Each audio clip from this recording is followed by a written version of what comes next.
ಎಲ್ಲರಿಗೂ ನಮಸ್ಕಾರ. ನನ್ನ ಹೆಸರು ಮನು ಅಂತ. ನೀವು ನೋಡ್ತಾ ಇರೋ ಯೂಟ್ಯೂಬ್ ಚಾನಲ್ ಬಂದು ಮನುಸಿ. ಹೊಸೊಬ್ಬರಾಗಿದ್ರೆ ಸಬ್ಸ್ಕ್ರೈಬ್ ಮಾಡ್ಕೊಳ್ಳಿ, ಪಕ್ಕದಲ್ಲಿರೋ ಬೆಲ್ ಐಕಾನ್ ಮೇಲೆ ತಪ್ಪದೆ ಕ್ಲಿಕ್ ಮಾಡಿ, ಒಂದು ಶೇರ್ ಮಾಡಿ, ಒಂದು ಲೈಕ್ ಮಾಡಿ. ಈ ವಿಡಿಯೋನ ಎಜುಕೇಷನ್ ಪರ್ಪಸ್ಗೋಸ್ಕರ ಮತ್ತು ಉದ್ಯೋಗ ಮಾಹಿತಿಗೋಸ್ಕರ ಈ ವಿಡಿಯೋನ ಮಾಡಲಾಗಿದೆ.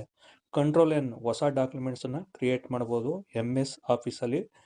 ಮತ್ತು ಕಂಟ್ರೋಲ್ O ಹಳೆ ಡಾಕ್ಯುಮೆಂಟ್ಸ್ ಏನು ನೀವು ಮಾಡಿರ್ತೀರಿ ಅದನ್ನು ಓಪನ್ ಮಾಡ್ಬೋದು. ಕಂಟ್ರೋಲ್ S ಅಂದರೆ ನೀವು ಫೈಲನ್ನು ಏನು ಟೈಪ್ ಮಾಡಿರ್ತೀರ ಅದನ್ನು ಸೇವ್ ಮಾಡೋದು. ಮತ್ತು ಕಂಟ್ರೋಲ್ P ಒಂದು ಪ್ರಿಂಟೌಟು, ಅಂದರೆ ನೀವೇನೋ ಪ್ರಿಂಟೌಟ್ ಕೊಡಬೇಕು ಅಂದರೆ ಕಂಟ್ರೋಲ್ P ಹಿಡ್ಕಂದ್ರೆ ಪ್ರಿಂಟೌಟ ನೀವು ಕೊಡ್ಬೋದು. ಕಂಟ್ರೋಲ್ W ಡಾಕ್ಯುಮೆಂಟ್ಸ್ ಕ್ಲೋಸ್ ಆಯ್ತದೆ, ಅಂದರೆ ನೀವು ಯಾವ್ದಾರು ಒಂದು ಫೈಲನ್ನು ಯಾವ್ದಾರು ಟೈಪ್ ಮಾಡ್ತಾಯಿದ್ರೆ ಅದನ್ನು ಕ್ಲೋಸ್ ಮಾಡಬೇಕು ಅಂತ ಹೇಳಿದ್ರೆ ಇದು ಕಂಟ್ರೋಲ್ W ಹೊಡೆದ್ರೆ ಕ್ಲೋಸ್ ಆಯ್ತದೆ.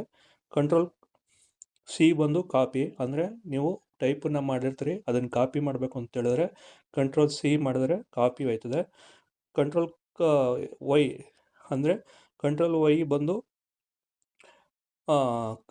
ಕಟ್ ಮಾಡೋದು ಅಂದರೆ ಈಗ ಯಾವುದೋ ಡಾಕ್ಯುಮೆಂಟ್ಸಲ್ಲಿ ನೀವು ಟೈಪ್ ಮಾಡ್ತಾ ಇರ್ತೀರಿ ಅದನ್ನು ಆಟೋಮೆಟಿಕ್ ಕಟ್ ಮಾಡಬೇಕು ಅಂದರೆ ಕಂಟ್ರೋಲ್ X ಹೊಡೆದ್ರೆ ಕಟ್ ಮಾಡ್ಬೋದು. ಅಂದರೆ ಟೈಪಿಂಗ್ ನೀವು ಮಾಡ್ತಾ ಇರ್ತೀರಿ, ಆ ಟೈಪಿಂಗಲ್ಲಿ ಮಾಡ್ಬೇಕಾದ್ರೆ ನಿಮ್ಗೆ ಯಾವುದೋ ವರ್ಡ್ ಕಟ್ ಮಾಡಬೇಕು ಆ ವರ್ಡ್ನ ಅಂತ ಹೇಳಿದ್ರೆ ಕಂಟ್ರೋಲ್ X ಹೊಡೆದ್ರೆ ನಿಮಗೆ ಕಟ್ ಆಯ್ತದೆ.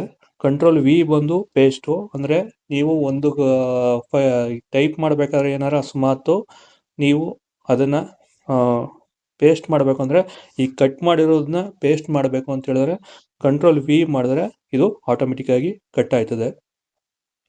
ಹಿಂಗೆ ಸುಮಾರಿದೆ, ನೀವೇ ನೋಡಿ ತೋರಿಸ್ತಾ ಇದ್ದೀನಿ. ಅದನ್ನು ನೀವು ಫಾಲೋ ಮಾಡ್ಕೊಂತ ಹೇಳಿದ್ರೆ ನೀವು ಕಂಪ್ಯೂಟರ್ ವರ್ಕ್ ಮಾಡ್ಬೇಕಾದ್ರೆ ಅಲ್ಲಿ ಆಗ್ಬೋದು, ಲ್ಯಾಪ್ಟಾಪ್ ವರ್ಕ್ ಮಾಡಬೇಕಾದ್ರೆ ಆಗ್ಬೋದು, ಈಸಿಯಾಗಿ ಮಾಡ್ಬೋದು. ಸುಮಾರಿದೆ, ನಿಮಗೆ ಕೊಟ್ಟಿದ್ದೀನಿ. ಸೆಂಟ್ರಲ್ ಲೈನ್ಗೆ ಯಾವ ಥರ ಬರೋದು, ಅದು ಯಾವ ಥರ ಮಾಡ್ಬೋದು ಮತ್ತು ಇದು ಹೆಂಗೆ ಮಾಡೋದು ಅನ್ನೋದನ್ನ ಈ ವಿಡಿಯೋದಲ್ಲಿ ತಿಳಿಸ್ಕೊಟ್ಟಿದ್ದೀನಿ. ನೀವು ಕಂಪ್ಲೀಟಾಗಿ ನೋಡಿದ್ರೆ ನಿಮಗೆ ಅರ್ಥ ಆಯ್ತದೆ. ಕನ್ನಡದಲ್ಲೂ ಕೊಟ್ಟಿದ್ದೀನಿ ಮತ್ತು ಏನೇನು ಬರ್ತದೆ ಅನ್ನೋದನ್ನ ಸಂಪೂರ್ಣವಾಗಿ ವಿಡಿಯೋದಲ್ಲಿ ತಿಳಿಸ್ತಾ ಇದ್ದೀನಿ. ಜೊತೆಗೆ ನಮ್ಮ ಚಾನಲ್ನ ನೋಡೋರು ಹೊಸೊಬ್ಬರಾಗಿರೋ ದಯಮಾಡಿ ಸಬ್ಸ್ಕ್ರೈಬ್ ಮಾಡ್ಕೊಳ್ಳಿ, ಪಕ್ಕದಲ್ಲಿರೋ ಬೆಲ್ ಐಕಾನ್ ತಪ್ಪದೆ ಕ್ಲಿಕ್ ಮಾಡಿ, ಒಂದು ಶೇರ್ ಮಾಡಿ. ಧನ್ಯವಾದ.